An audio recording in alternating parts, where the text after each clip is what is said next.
오늘 우리에게 주시는 하나님의 말씀은 열왕기상 3장 5절로 10절까지의 말씀입니다.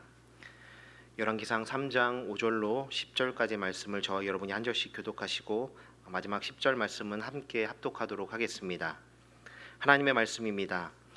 기브온에서 밤에 여호와께서 솔로몬의 꿈에 나타나시니라. 하나님이 이르시되 내가 네게 무엇을 줄꼬 너는 구하라. 솔로몬이 이르되 주의 종 내 다윗이 성실과 공의와 정직한 마음으로 주와 함께 주 앞에서 행함으로 주께서 그에게 큰 은혜를 베푸셨고 주께서 또 그를 위하여 이 큰 은혜를 항상 주사 오늘과 같이 그의 자리에 앉을 아들을 그에게 주셨나이다. 나의 하나님 여호와여, 주께서 종으로 종의 아버지 다윗을 대신하여 왕이 되게 하셨사오나 종은 작은 아이라 출입할 줄을 알지 못하고 주께서 택하신 백성 가운데 있나이다. 그들은 큰 백성이라 수요가 많아서 셀 수도 없고 기록할 수도 없사오니 누가 주의 이 많은 백성을 재판할 수 있사오리이까. 듣는 마음을 종에게 주사 주의 백성을 재판하여 선악을 분별하게 하옵소서. 솔로몬이 이것을 구하매 그 말씀이 주의 마음에 든지라. 아멘.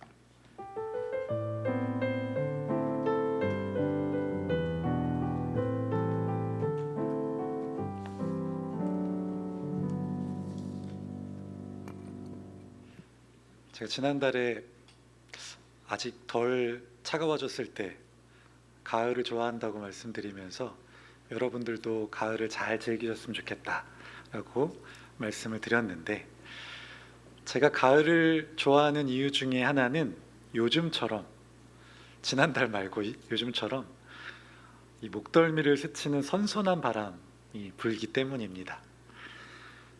그런데 저만 이렇게 느끼는 것은 아니었던 것 같습니다.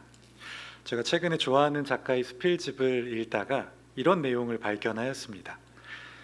폴 발레리라는 프랑스 시인이 이렇게 이야기합니다. 바람이 분다. 살아야겠다. 바람이 분다. 살아야겠다. 위대한 개츠비에서 조던은 데이지에게 이렇게 이야기합니다. 유난 떨지 마. 가을이 돼서 날씨가 상쾌해지면 인생은 다시 시작되니까. 저만 좋은 거 아니죠? 이것은 단순히 기온이 낮아져서 선선한 바람이 불기 때문만은 아닌 것 같습니다. 아마도 목덜미를 스치는 선선한 가을 바람 속에 생의 감각을 깨우는 어떤 것이 들어있지는 않을까라는 생각입니다. 계속 책을 읽다 보니까 이런 이야기도 있었습니다.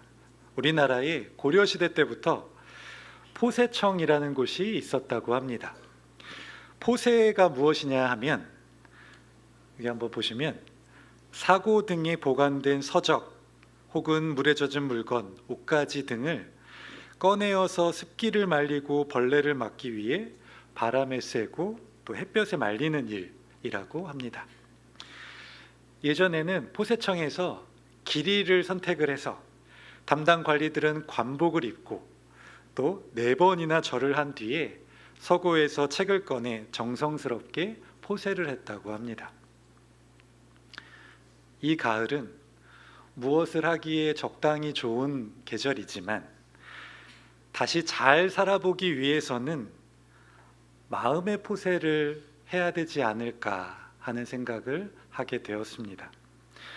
눅눅해진 곳, 곰팡이 핀 자리마다 바람을 쐬이고 햇볕을 쬐이고 책을 닦듯이 마음을 닦는 일 말입니다. 오늘 찬양과 말씀과 기도로 이 가을 우리 마음의 포세가 시작되면 좋겠습니다. 단순히 선선히 부는 바람을 맞는 것뿐만 아니라 바람이 분다, 살아야겠다, 이 마음으로 마음을 포세하고 하나님께 더 가까이 나아가는 우리 모두가 되었으면 좋겠습니다. 오늘 말씀은 열왕기상 2장과 3장에서 선택이라는 관점에서 벌어지는 여러 가지 사건들의 핵심 메시지를 전하려고 하는데, 사실 오늘 말씀을 준비하게 된 계기는 저희 어울림 모임에서의 이 삼나눔에서 시작되었습니다. 어울림 한 집사님께서 지난주 삶이 참 힘들었다라고 고백을 하셨습니다. 이야기는 즉슨 집사님께서 약국을 운영하고 계시는데 90세 정도 되는 할머니께서 약을 타 가셨다가 며칠 뒤에 다시 돌아오셔서 약을 넣어주지 않았다라고 항의를 하셨다고 합니다. 집사님은 당황하셨지만 이 할머니께 언제 어떻게 약을 드렸다 잘 설명을 드렸는데 할머니께서는 계속해서 약을 받지 못하였다라고 말씀하셨습니다. 할 수 없이 이 할머니께 CCTV에 녹화된 부분을 이렇게 핸드폰으로 이렇게 보여드리면서 잘 받아가셨어요 할머니라고 말씀을 드렸는데도 할머니는 여전히 약을 받지 못하였다고 이야기를 하니 점점 언성이 높아졌다고 하였습니다. 잠깐 집으로 돌아가신 할머니가 얼마 후에 집에 있던 약봉투를 가지고 오셔서 다른 것들은 이렇게 있는데 그 약만 없다. 설마 내가 이 약값 얼마 한다고 이렇게 다시 약국으로 찾아오겠느냐라고 항의를 하셨습니다.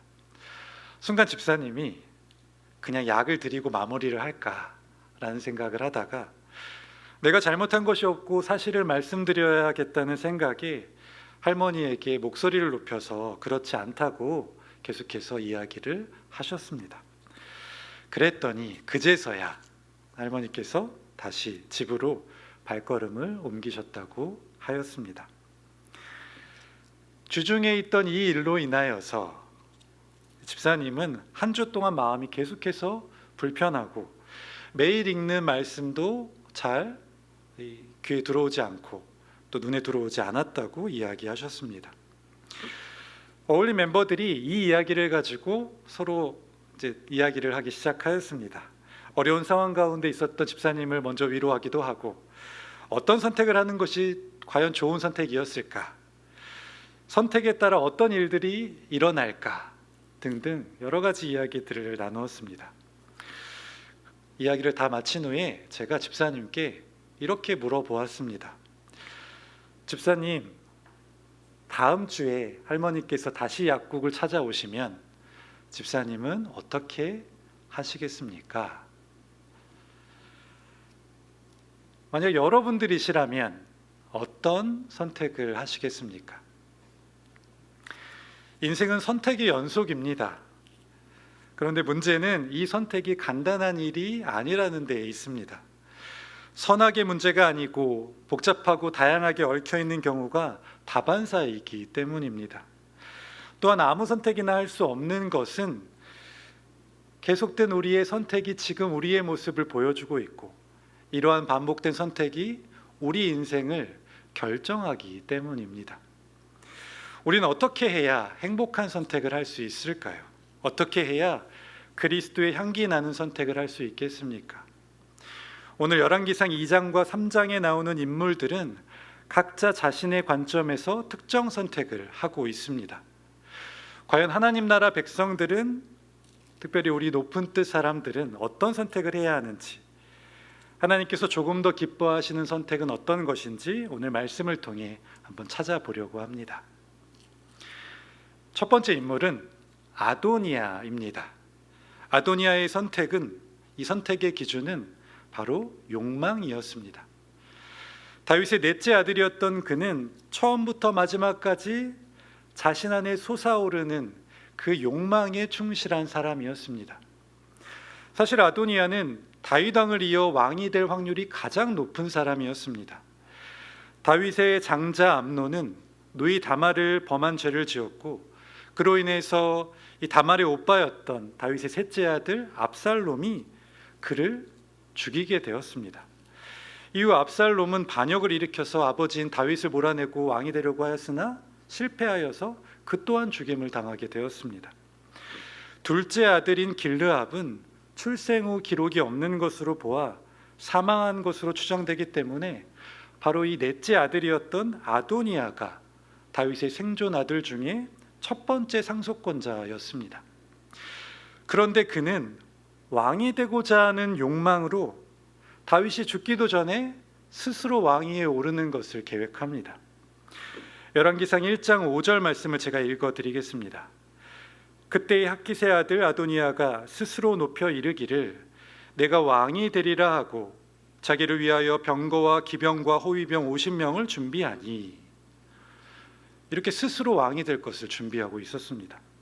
그런데 이러한 사실을 알게 된 다윗이 자신의 다음 왕으로 솔로몬을 세우게 되니 아도니아와 함께했던 모든 이들이 도망하게 되었고, 아도니아는 제단불을 잡고 솔로몬에게 생명을 구걸하는 상황을 맞이하게 됩니다. 이를 본 솔로몬은 앞으로 악한 것이 보이면 너를 죽이리라 경고하고 그를 살려 주었습니다.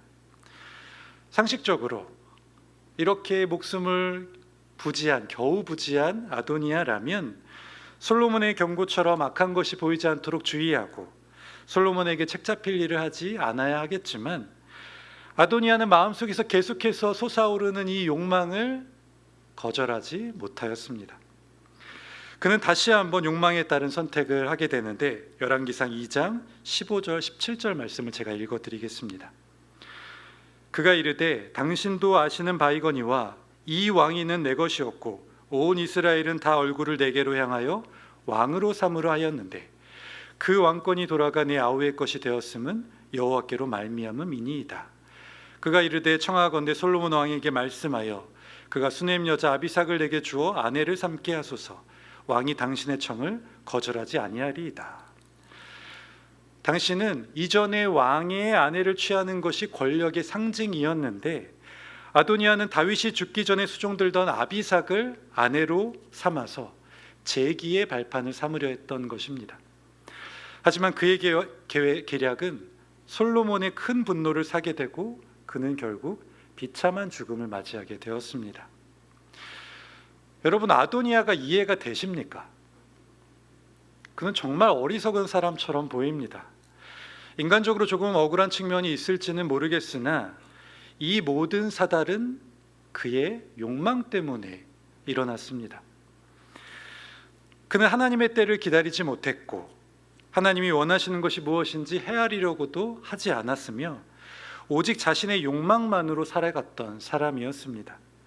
기적과 같이 다시 한번 삶의 기회가 주어졌음에도 불구하고 욕망을 제어하지 못했던 그는 결국 허무하게 인생을 마무리하게 되었습니다. 2023년을 사는 우리는 아이러니하게도 이런 아도니아를 갈망하기도 합니다. 눈에 보이는 능력과 스펙 등 외형적인 것들을 믿고 무엇보다 자신의 욕망이 선택의 가장 큰 기준이 되는 사람 말입니다. 자기 주도적으로 보이고 자신 감정에 충실하며 수단과 방법을 가리지 않고 성공하려는 의지가 중요한 이 세상에 아도니아처럼 욕망과 욕망을 따라 사는 사람이 무엇인가 더 있어 보이고 성공하는 길에 있는 것처럼 보일 때가 있기 때문입니다. 분명히 기억해야 할 것은 아도니아는 그 길의 끝에서 허무한 죽음을 맞이하게 되었습니다. 혹시 아도니아의 이름의 뜻이 무엇인지 아십니까? 아도니아라는 이름은 나의 주는 여호와이시다라는 뜻입니다. 그는 자신의 이름을 버리고 스스로 주인 삼아 욕망을 선택함으로써 망하게 된 어리석은 자아였습니다. 두 번째 인물은 시므이입니다. 시므이의 선택의 기준은 상황의 유불리였습니다. 시므이가 처음에 성경에 기록된 것은 압살롬의 반역을 피해 요단으로 피난 가는 다윗을 그가 저주하고 돌을 던지면서입니다. 베냐민 지파 게라의 자손으로 사울왕 가문에 속해 있었던 시므이는 다윗에 대해 좋은 감정이 있지 않았습니다. 그런데 아무 말 하지 못하고 있다가 다윗이 압살롬으로 인해서 피해 다니는 신세가 되니 그제서 큰 소리를 치며 다윗을 저주하였습니다. 사무엘하 16장 7절에서 8절 말씀을 제가 읽어드리겠습니다.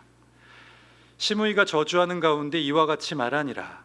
피를 흘린 자여 사악한 자여 가거라 가거라. 사울의 족속의 모든 피를 여호와께서 내게로 돌리셨도다.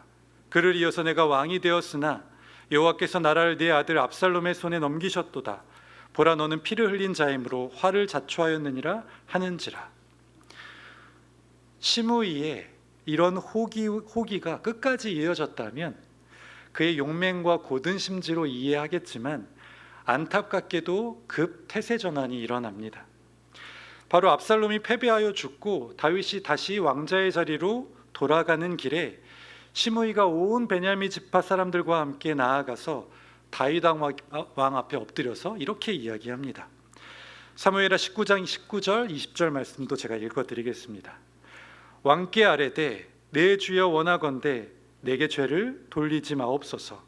내 주 왕께서 예루살렘에서 나오시던 날에 종의 패역한 일을 기억하지 마시오며 왕의 마음에 두지 마옵소서. 주의 종 내가 범죄한 줄을 아옵기에 오늘 요셉의 온 족속 중에 내가 먼저 내려와서 내 주 왕을 영접하나이다 하니. 시므이의 선택은 언제나 내 눈앞에 보이는 상황의 유불리였습니다. 그런데 이것이 끝이 아니라 정말 이해하지 못할 한 가지 이야기가 열왕기상 2장에 한 번 더 나옵니다. 왕이 된 솔로몬이 아버지 다윗의 유언을 기억하고 시므이에게 경고를 하게 되는데, 사실 그 경고가 시므이에게 그렇게 위협적이거나 커다란 경고가 아니었습니다. 예루살렘에서 집을 짓고 살면서 예루살렘 밖으로 나가지 말라라는 것이었습니다. 베냐민 지파 사람이 예루살렘에 사는 것이 우리 상상 이상으로 힘들 수는 있지만 목숨을 얻는 조건으로 그리 힘들고 어려운 조건은 아니었던 것 같습니다. 그런데 시므이는 불과 3년 만에 이해하기 힘든 선택을 하게 됩니다. 열왕기상 2장 39절로 40절 말씀을 제가 읽어드리겠습니다. 3년 후에 시므이의 두 종이 가드왕 마아가의 아들 아기스에게로 도망하여 간지라. 어떤 사람이 시므이에게 말하여 이르되 당신의 종이 가드에 있나이다. 시므이가 그 종을 찾으려고 일어나 그의 나귀의 안장을 지우고 가드로 가서 아기스에게 나아가 그의 종을 가드에서 데려왔더니, 당시 종은 재산 개념이 강했습니다. 두 종이 도망간 것은 재산의 손해라고 볼 수 있는데 시므이는 이 작은 손해를 견디지 못해서 예루살렘 밖으로 뛰쳐나간 것입니다. 결국 시므이가 예루살렘을 벗어났다는 이야기가 돌자 솔로몬은 경고대로 그를 죽이게 되었습니다. 정말 어리석고 황망한 죽음이 아닐 수 없습니다. 시므이는 처음부터 끝까지 그의 선택의 기준은 아주 명확했는데 내 눈앞에 보이는 상황의 유불리, 그것이 선택의 기준이었던 것입니다.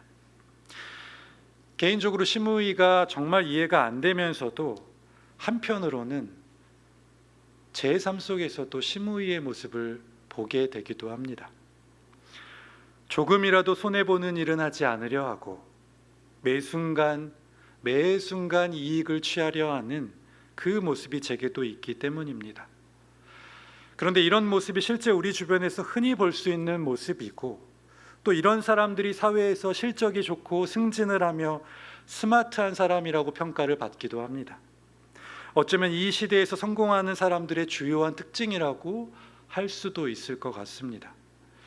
만약 2023년에 시므이가 살았다면 결말이 조금 달랐을까요? 그런데 여러분, 꼭 기억하셨으면 좋겠습니다. 우리의 인생은 상황의 유불리에 있지 않습니다. 우리는 상황의 유불리보다 훨씬 더 중요한 기준을 가지고 있습니다. 시므이의 이름의 뜻이 무엇인지 아십니까? 시므이라는 뜻은 여호와께서 응답하셨다라는 뜻입니다. 우리는 상황의 유불리로 선택하는 사람들이 아니라 하나님께서 응답하신 그 말씀대로, 그 뜻대로 선택하며 살아가는 사람들입니다. 시므이는 자신의 이름처럼 하나님께서 응답해 주신 대로 그 말씀대로 사는 사람이 아니었고, 상황의 유불리를 기준으로 살다가 망하게 된 어리석은 사람이었습니다. 마지막 인물은 솔로몬입니다. 솔로몬의 선택의 기준은 하나님께 듣는 마음이었습니다. 솔로몬이 제단에서 하나님께 일천 번제를 드린 날, 하나님께 솔로몬의 꿈에서 나타나셔서 내게 무엇을 줄고 너는 구하라 라고 말씀하셨을 때에 그가 듣는 마음을 종에게 주사 주의 백성을 재판하여 선악을 분별하게 하옵소서 라고 말한 것은 우리가 많이 들어서 잘 알고 있는 내용입니다. 그로 인해서 하나님께서 기뻐하시고 솔로몬에게 지혜와 총명뿐만 아니라 부귀와 영화를 주시고 또한 명예를 허락해 주셨는데, 이로 인해서 솔로몬의 듣는 마음이 매우 유명해졌습니다.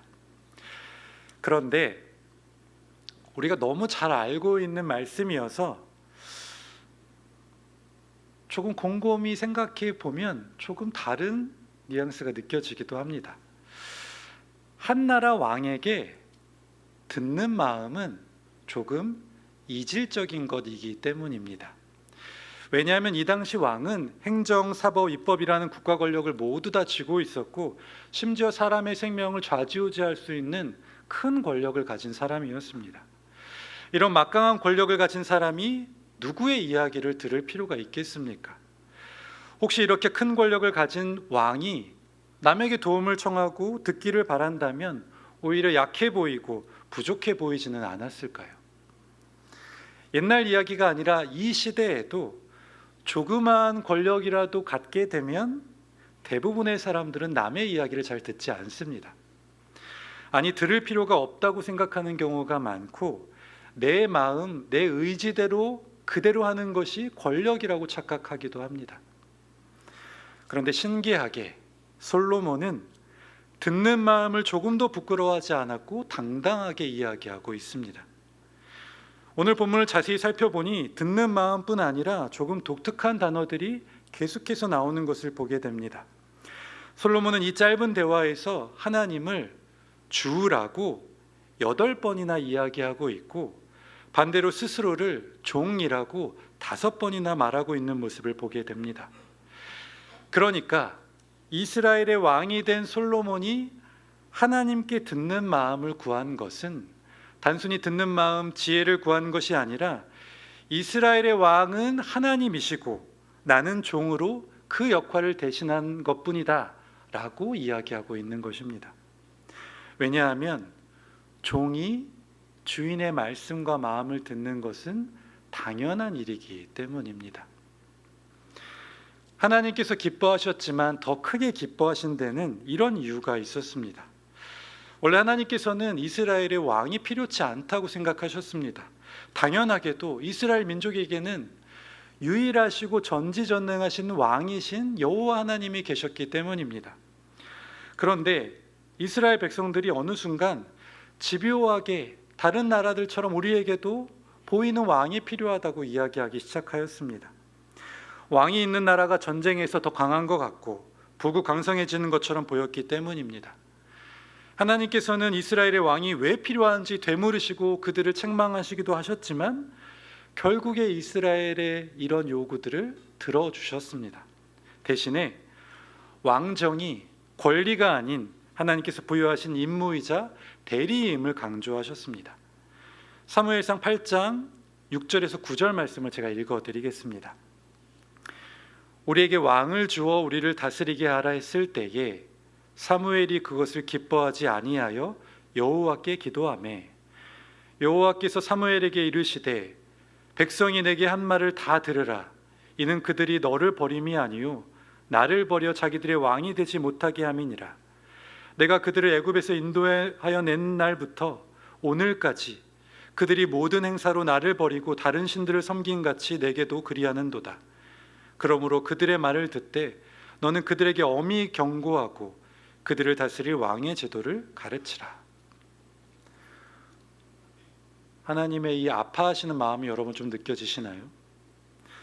이렇게 마음 아파하시면서 왕정을 허락하셨던 하나님께서 솔로몬이 왕이 되자마자 한 이 이야기를 듣고 얼마나 기뻐하시고 사랑스러우셨겠습니까?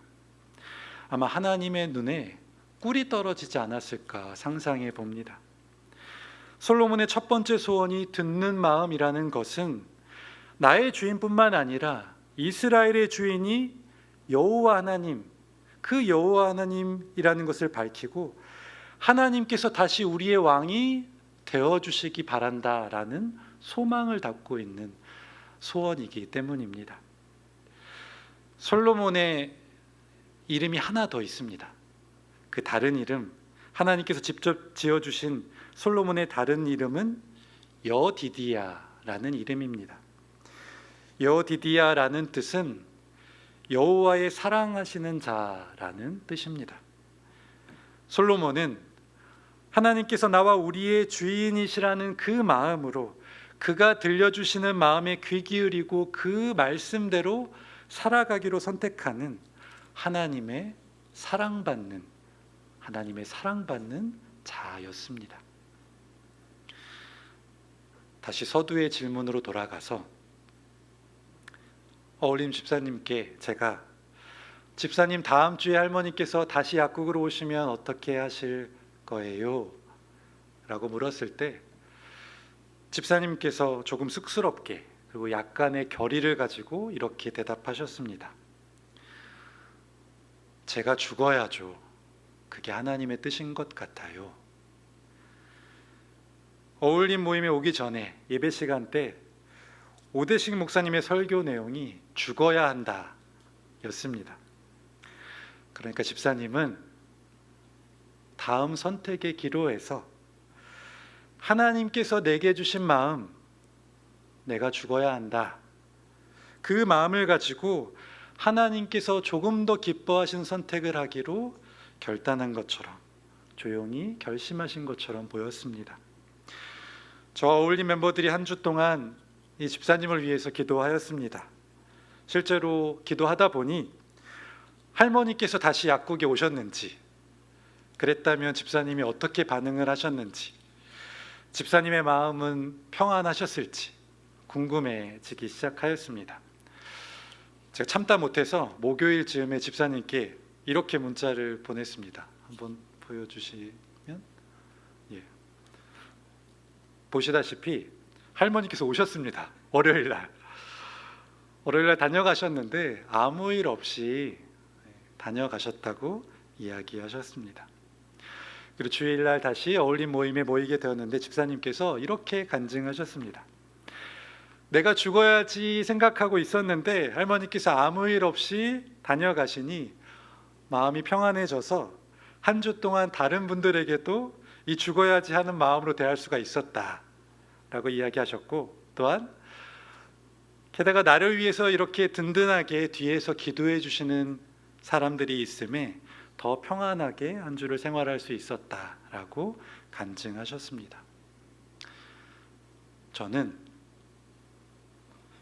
하나님께서 우리 집사님을 보시며 솔로몬을 보시는 것처럼 기뻐하지 아니하셨을까라는 상상을 해보게 되었습니다.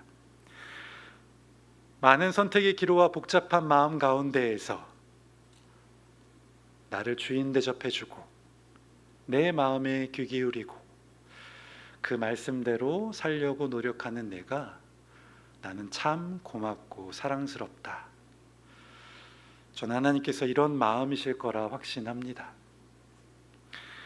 사랑하는 높은 뜻 덕소교회 청년 여러분, 그리고 성도 여러분, 이 가을 마음의 포세를 하면 좋겠다 말씀드렸는데 선선한 바람이 분다고 자연스럽게 아무렇게나 마음의 포세가 시작되는 것은 아닙니다. 마음의 포세는 하나님께 듣는 마음에서 시작됩니다. 그리고 듣는 마음은 하나님을 우리의 진짜 주인으로 모실 때에 시작됩니다. 우리 높은 사람들은 하나님을 주인 삼는 것을 가장 높은 가치로 여기고 살아가는 사람들입니다. 내 생각과 욕심과 기준이 있을지라도, 때로는 힘들고 아프고 눈물을 흘릴지라도 하나님 마음에 귀를 기울이고 그 말씀대로 선택하며 그렇게 실제로 살아내어 하나님을 위로하고 기쁘시게 하는 모든 높은 뜻 사람들 되시기를 예수 그리스도의 이름으로 축복합니다. 우리 이 시간에 나의 삶의 결의라는 찬양 같이 하시고 기도하였으면 좋겠습니다.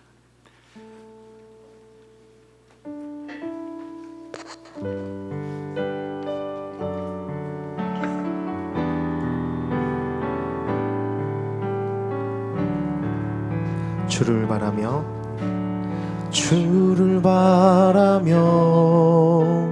구한 모든 것 꺼낼 수 없는 마음도 주님 듣고 계시네. 뜻하신 대로 인도하소서.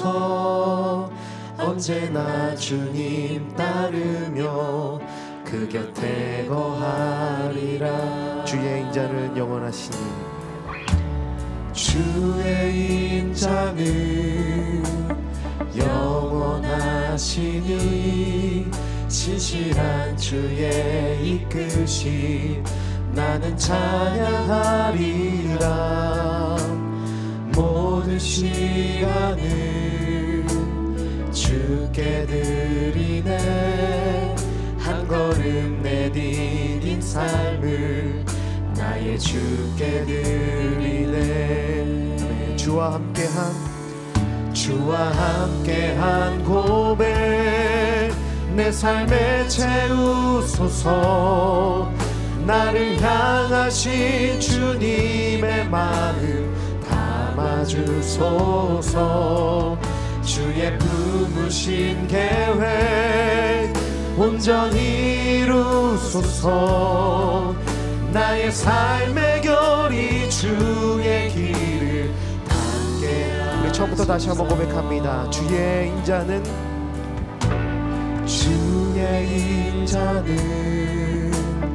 영원하시니, 신실한 주의 이끄심 나는 찬양하리라.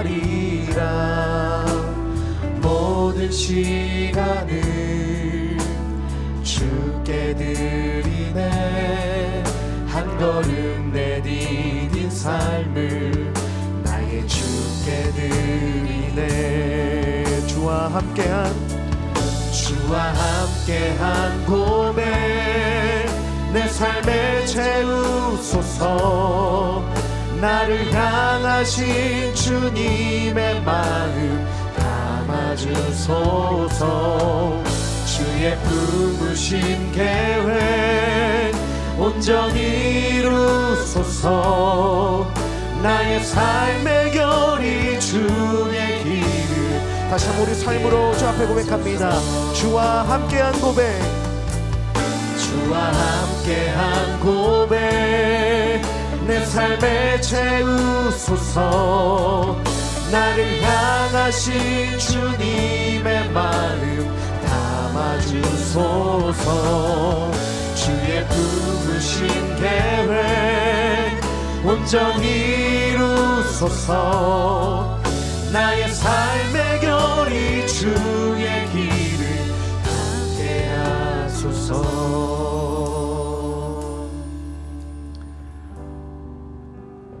우리는 세상 속에서 알게 모르게 아도니아와 시므이처럼 욕망을 따라 선택하고 상황의 유불리에 따라 사는 삶이 익숙해진 것 같습니다. 하지만 여러분 꼭 기억하십시오. 그러한 선택이 똑똑한 선택이고 성공하는 삶이라고 아무리 속여도 그들의 선택과 삶에는 참된 행복과 생명이 존재하지 않습니다. 오늘 이 시간 우리의 마음을 하나님의 마음과 말씀으로 포세하면서 우리 안에 있는 잘못된 기준들, 곰팡이 피고 썩어가는 우리의 마음과 죄가 있다면 하나님께 이 시간 아뢰고 같이 회개하도록 하겠습니다. 같이 기도하시겠습니다.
진정한 포세는 언제 일어나겠습니까? 우리가 하나님을 주인으로 모시고 그 마음과 말씀으로 살아갈 때입니다. 힘들고 어렵고 손해보고 아파도 주님 말씀하시면 듣고 그대로 선택하고 살아가겠다고, 주님 마음 헤아리며 이 세상 살아보겠다고, 그런 높은 뜻 사람들 되겠다고 이 시간 우리 결단하면서 함께 기도하였으면 좋겠습니다. 같이 기도하시겠습니다. 하나님, 우리 삶의 주님을 따르기 정말로 오로지 주님만 억지로 우리의 주인 되어주시옵소서. 잠시 정말로 주님과 나의 삶의 주인이시라 삶의 말씀 기회를 주옵소서. 그렇게 이야기하면 결로 하나님 실제로 당신의 우리는 기도가 예수 그리스도의 걸음을 따라 걸을 수 있도록 하나님 우리를 결단하여 하나님 그렇게 나아가여 주시옵소서. 이 모든 삶으로 하나님의 모든 우리의 계획과 목적과 그 모든 비전이 주님의 뜻을 피하여 주시고 그 주님의 뜻을 힘으로 따르며 하나님의 뜻이 나의 삶을 통해 드러날 수 내 마음에 들지 않고 내 기준에 맞지 않다 하더라도 때로 우리를 힘들게 하고 힘들게 하시라고 주님 그러하면서 나의 삶의 영역 가운데 하나님의 나라가 확장되어 날 수 있도록 하나님의 뜻이 하나님 확장되어 나가게 하여 우리의 삶을 붙잡아 주시옵소서. 우리의 참되는 것을 알게 하여 정말 그것을 경험하게 하여 주옵소서. 주님 선택하여 하나님의 나라를 맛보는 저희 성도들 되게 하여 그렇게 세상이 변화되는 것을 보게 하여 주님 정말 우리를 그렇게 다시 한번 주의 말씀을 읽고 나아갈 수 있는 모든 청년들 어려움에 있는 사람들 가운데 우리가 주인 되어 주시고 정말로 하나님의 길을 인도하여 주십시오.